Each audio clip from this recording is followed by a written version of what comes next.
The Miracle of the Gentle Doves. Our Lady, who in Fatima revealed to us God's plan to save the Church and Christian society through the maternal intervention of her Immaculate Heart, did not tire of authenticating her message to the little shepherds through the most wonderful and dazzling manifestations. All these manifestations were an insistent invitation to carry out his requests without delay, as never had such spectacular events been seen in the entire history of the Church, showing the great importance of the apparitions of Fatima. One of the most beautiful adornments of the pilgrimage of various images of Our Lady was certainly the graceful prodigy of white doves, mysteriously attracted by the blessed images of Our Lady of Fatima. The first city that saw the phenomenon was the most revolutionary in Portugal, Bombarral, on November 28, 1946.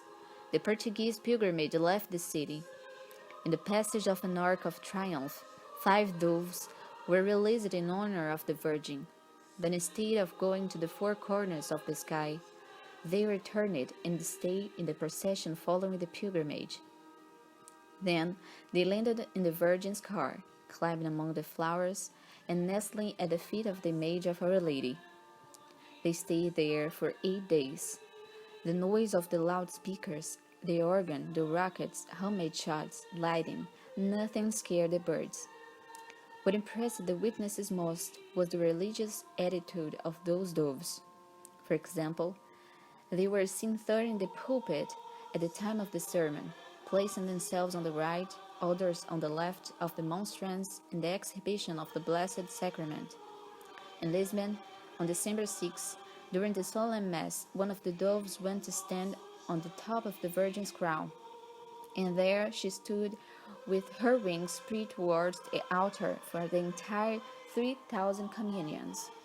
The dove phenomenon also manifested itself during the World Pilgrimage, at the Marian Congress in Madrid, and in many dioceses in Spain, France, in several countries in Africa, and in the pilgrimages of South America, especially in Colombia, in 1950. Let us mention here an impressive event that took place in French capital, Paris, on December 8, 1952.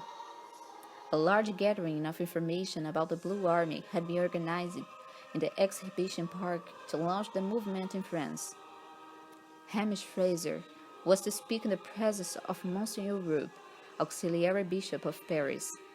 The speaker had been a commissioner in the communist brigades during the war in Spain. It was he who commanded the platoon that, after a mock trial, condemned the Queen Christ to death and shot his image in a Madrid square. For he had converted to Catholicism and become an ardent apostle of the messages of Fatima. The moment he started to speak, a dove descended from the top of the room, made a turn on the dais, landed on his head. While he stood up, he stayed there for about 12 minutes, despite the camera flashes. Now, here are the words that Hamish Fraser had decided to say at the conference. I know the prayer can convert communists.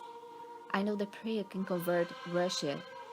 Whether Russia is converted or not, whether there is a third world war or not, whether the Church of Jesus Christ returns to the catacombs or not, this depends on an answer to a question.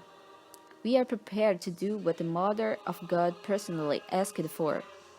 If we answer this question by saying yes, Russia will convert, and there will be peace, and we will be able to look to the future head-on.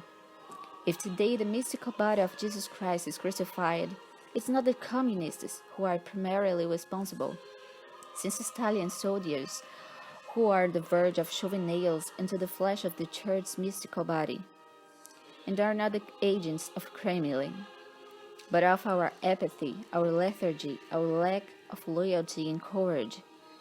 As soon as we Catholics begin to fully accept our responsibilities, communism will become as ineffective as Arian heresy. In my weak and humble opinion, Fatima is the most significant event of the century, perhaps the most significant in history since Protestantism. by sending one of her white doves to stay on the speaker's head. The Virgin of Fatima was approving the magnificent speech he was about to deliver. For more than 600 years, Christian society and the Church have suffered voracious attacks from their worst enemies. At Fatima, Our Lady manifested God's desire to establish devotion to her Immaculate Heart in the world to save him. Unfortunately, Our Lady's requests were not granted. Russia was not consecrated as she asked, and spread his errors around the world, especially atheistic materialism. The Holy Church was hit by an unprecedented crisis. However, it will never be too late to turn to Jesus and Mary. Last March, the movement for the recitation of the Rosary 24 hours, Rosarium Perenne, was launched with the intention of pleading with Our Lady 24 hours a day, so that the Holy Father and the bishops of the whole world abandon the reigning modernism, return to the Catholic tradition, and consecrate Russia to the Immaculate Heart, exactly as she asked. It's the only solution for the world to see again the benefits of the kingdom of Jesus Christ, and no longer the harms of the absence of this divine King. Only Our Lady can help us, she said in Fatima. Finally, the Holy Father will consecrate Russia to me, and she will be converted, and a period of peace will be granted to the world.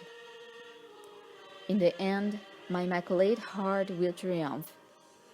Choose a time and days of the week when you will fight in this war, in defense of the Holy Church, the Holy Father, and Christian society, by reciting the 15 mysteries.